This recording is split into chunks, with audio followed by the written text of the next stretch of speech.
नमस्ते दोस्तों, स्वागत है हमारी एक और वीडियो में। तो गाइज आज की वीडियो में हम आईफोन 13 का back glass without laser light remove करने वाले हैं। तो गाइज इस वीडियो में पूरी में बने रहिए और आईफोन 13 का बैक ग्लास रिमूव करना सीखिए कि बैक ग्लास कैसे रिमूव होता है और इसके अंदर ये लो मटेरियल कितने रुपए की ख़रीद आती है और ये कहाँ मिलता है और आप इसका एक अच्छा बिज़नेस कैसे स्टार्ट कर सकते हैं, वो मैं आपको प्रॉपर इस वीडियो के अंदर बताने वाला हूँ। और साथ ही आपको इस ग्लास को हटा के भी दिखाऊंगा कि इस पूरे ग्लास को आप किस तरीके से हटा सकते हैं अपने हाथों से गाइस। तो चलिए इस वीडियो में एक तो गाइस ग्लास उतारते समय आपको सबसे पहले हीटिंग मशीन को कितने टेम्परेचर में होनी चाहिए उस चीज़ का भी ध्यान रख लीजिए। हीटिंग मशीन आपकी 200 हीटिंग पे होनी चाहिए और एयर उसकी 3 और 4 ही होनी चाहिए, ज़्यादा तेज़ एयर नहीं होनी चाहिए, जिसकी वजह से आपको काफ़ी बार क्या है कि कैमरा ख़राब होने के सबसे ज़्यादा चांसेस होते हैं। तो गाइस एक तो कैमरे पे तो आप बिल्कुल भी सोच के देखिए कि आप कैमरे पे तो बिल्कुल भी यूज़ ना करें। बाकी आपको कैमरा ही एक बचाना होता है, उसी से ही हीटिंग मशीन से दिक्कत आ सकती है, बाकी नहीं आएगी। तो गाइस सिंपल आपको धीरे धीरे इस ग्लास को हटाना है, थोड़ा टाइम लगेगा बट कंटिन्यू। अब देखो, आप सबसे पहले हीटिंग करते समय हमें ना ओनली इसकी बॉर्डर पे ही हीटिंग मशीन को चलानी है, हमको बीच में नहीं चलानी, क्योंकि बीच में बैटरी होती है और बैटरी ब्लास्ट होने का सबसे मेजर प्रॉब्लम होती है गाइज। और एक प्रॉब्लम और होती है, वो भी मैं आपको बताने वाला हूँ। सबसे पहले आप देखिए, जब आप ग्लास को हटाएं तो जो बीच में इसके अंदर पैनल होता है जहाँ से फ़ोन वायरलेस चार्ज होता है, तो उसका भी ध्यान रखना गाइज़। आपको यहाँ से समझ में नहीं आएगा बट आपको पता होगा तो आपको समझ। अब देखिए मैं हटा रहा हूँ, मुझे पता है, इस वजह से मैं उसी हिसाब से इसको हटाने वाला हूँ। तो ये हटाया, ये देखिए गाइज़, ये निकल आया है इसके अंदर। जो इसका वायरलेस चार्जर का जो एरिया होता है वो निकल आया है। प्रॉपर राउंड आपको ध्यान रखना है इसके अंदर कि इसके अंदर ये जो पीतल वाला जो एरिया होता है, जो वायरलेस चार्जर का जो एरिया होता है, इसके अंदर किसी भी प्रकार से आपके ब्लेड टच नहीं होनी चाहिए। बाकी टच होने से भी ऐसा कुछ नहीं होता है, बट टच नहीं होनी चाहिए, क्योंकि इसके क्या है कि क्योंकि तार जो होते हैं इसके अंदर वायरलेस चार्जर में बहुत पतले तार होते हैं और वो तार आपको गाइस इन तारों को बिल्कुल भी ठीक से यूज में लेना है। अगर ऐसा कुछ होता है तो गाइज इसके अंदर हमारा एक मोटा खर्चा होने के चांसेस होते हैं, तो उसको भी आपको ध्यान में रख के ही काम करना है। कभी भी लापरवाही से काम नहीं करना है, क्योंकि फ़ोन के बैक में काफ़ी सारे ऐसे सेंसर्स और इसका जो सबसे मेन पार्ट जो इसका बैक का वायरलेस चार्जर का ही इसके अंदर मेन पार्ट होता है, क्योंकि ये बहुत सेंसिटिव पार्ट्स है ये बैक में। जो इस ख़राब होने के बाद गाइज आपको इसके अंदर कम से कम 4500 रुपीज़ तक का आपको इसके अंदर भुगतान करना पड़ता है। तो गाइज ये वाला फ़ोन हमने काफ़ी अच्छे तरह से ठीक करके दिया कस्टमर को।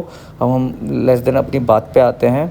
तो गाइज ये इस पैनल को आप जो इसका जो ओरिजिनल जो पैनल होता है वो आपको अवेलेबल मार्केट में मिल जाता है। बाकी मैं आपको डिस्क्रिप्शन में ऑनलाइन वेबसाइट का भी लिंक दे दूंगा, जहां से आप इसको ऑर्डर कर सकते हैं। बाकी आप हमारे पास से भी इसको ऑनलाइन फ़ोन अपने को भेज के आप हमसे भी बैक पैनल डला सकते हैं। और गाइज अगर आपको पैनल ही चाहिए तो आप हमसे कांटेक्ट करके पैनल भी अवेलेबल ले सकते हैं। तो हमारे पास 100% ओरिजिनल पैनल आपको अवेलेबल हो जाएंगे गाइज। तो हम वो वाली ब्लेड टूट गई थी, तो गाइज इस वाली ब्लेड से हम काम करेंगे। तो इस वाली ब्लेड से भी आप इजीली काम कर सकते हैं, बट आपको थोड़ा सा ध्यान रखने की तो ज़रूरत होती है।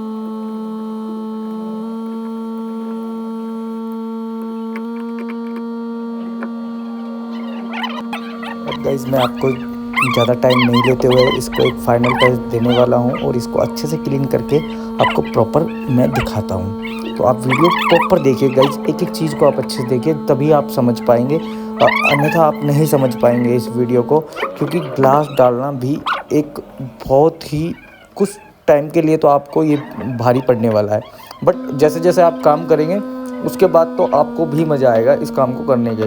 तो गाइस इसके अंदर कुछ पॉइंट्स का आपको बहुत भली भांति ध्यान रखना पड़ता है, पर उसके बाद आपका एकदम अच्छे से आपका पैनल डलने स्टार्ट हो जाएगा। तो गाइस जैसे मैंने अब इसको बहुत हिसाब से आपको हटाना है। तो गाइस जैसे आपको ये दिख रहा है, तो ये भी एक हल्का काम नहीं है, इधर से इसको निकाल। चलिए गाइस अब हम इसकी करते हैं क्लीन। तो क्लीन करने के लिए आपको एक रिमूव जेल का यूज करना बहुत ज़्यादा ज़रूरी है, जिसकी वजह से आपको डेंट वगैरह आने का कोई भी रिस्क नहीं होता है गाइस।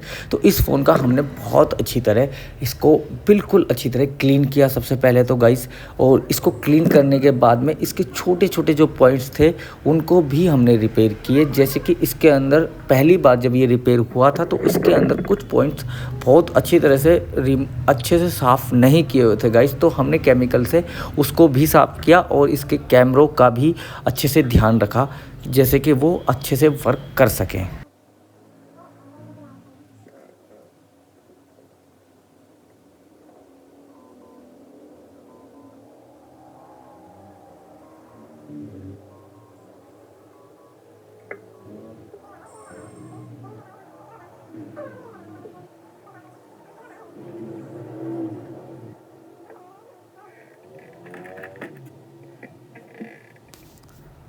अब देखिए गाइज इसकी सफाई हमने कितनी अच्छी तरह एक केमिकल से कुछ ही सेकंडों में इसकी इतनी अच्छी सफाई हमने कर दी है गाइज। तो अब इसके कैमरे के यहाँ पे थोड़ा ग्लू लगा हुआ है जिसको हमको मेटल से साफ़ करना है, और हम अब इस कपड़े को यहाँ से भी अच्छे से साफ़ करने वाले गाइज। ये रिमूव आपकी ग्लू रिमूवर जो आप हाथ से जिस काम को घंटों तक आपका नहीं होता है, इससे आप कुछ सेकंडों में उस काम को कर सकते हैं। और गाइज ये ग्लू भी मैं आपको डिस्क्रिप्शन में डाल दूंगा, आप इसको हमारे यहाँ से भी ऑर्डर कर सकते हैं। और अगर आपको अपने पास ऑनलाइन किसी स्टोर से मंगाना है तो आप वहाँ के भी मैं आपको एड्रेस डाल दूंगा, तो आप वहाँ से भी। तो गाइज अब हम इसके अंदर लगाने वाले हैं ग्लू। तो गाइज ये वाली जो ग्लू होती है 7000 के नाम से ये ग्लू आती है और ये बहुत ही मजबूत ग्लू होती है। तो आप अगर इस वाली ग्लू का यूज करेंगे तो आपका बैक पैनल जल्दी से टूटने वाला नहीं है। और गाइज आपको ग्लू किस टाइप से लगानी है इस बात का आपको ज़रूर ध्यान रखना है। आपको जो ग्लू की मोटी वाली लेयर बनती है वो लेयर आपको नहीं बनानी है, आपको निप हटा के और उससे ऐसे रिगड़ के लगाना है, जिसकी वजह से आपका ग्लास टूटेगा नहीं।